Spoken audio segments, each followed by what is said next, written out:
Finally, new rule, there are scandals and then there are scandals. And perspective is important. Yes, to explain Benghazi, Susan Rice used talking points. But at least she didn't have to read them off her hand.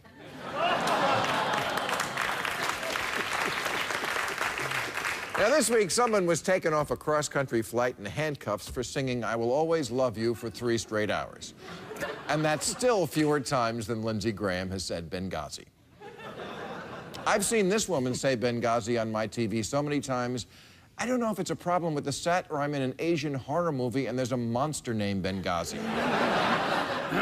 Congressman and friend of Real Time, Darrell Issa, is the chairman of the Oversight Committee, and as most Californians know, he made his fortune in car alarms, and now, ironically, has become a loud, repetitive, but ultimately pointless device that you wish to God someone would shut off so you could get some sleep.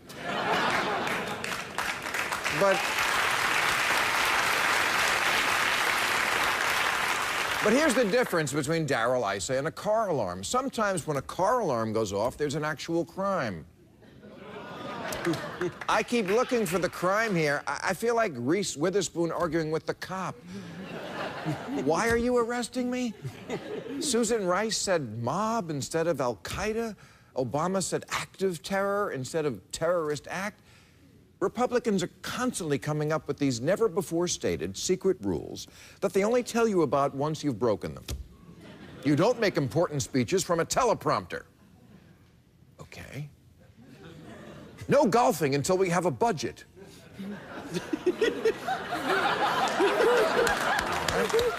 Thou shalt not criticize the president when he's on foreign soil, unless he's a Democrat, of course, then it's okay.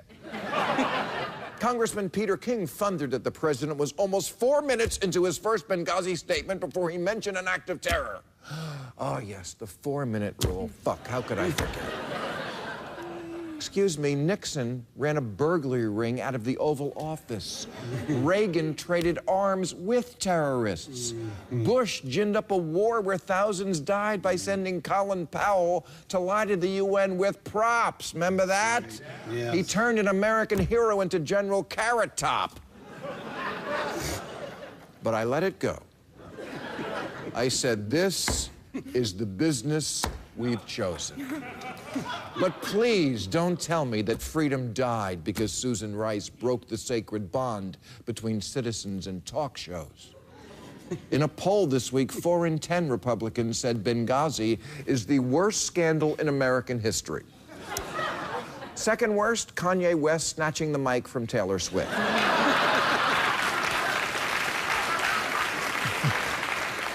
If you think Benghazi is worse than slavery, the Trail of Tears, Japanese internment, Tuskegee, purposefully injecting Guatemalan mental patients with syphilis, lying about WMDs, and the fact that banks today are still foreclosing on mortgages they don't own, then your hard-on for Obama has lasted more than 4 hours and you need to call a doctor.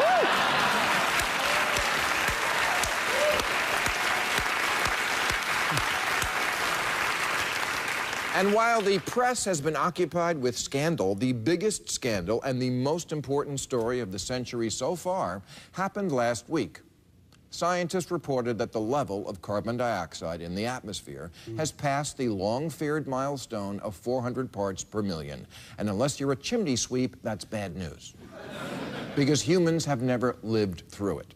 You think Susan Rice gave bogus talking points about Benghazi? What about the bullshit talking points the entire Republican Party has been spewing on climate change since the 90s? I want to see the...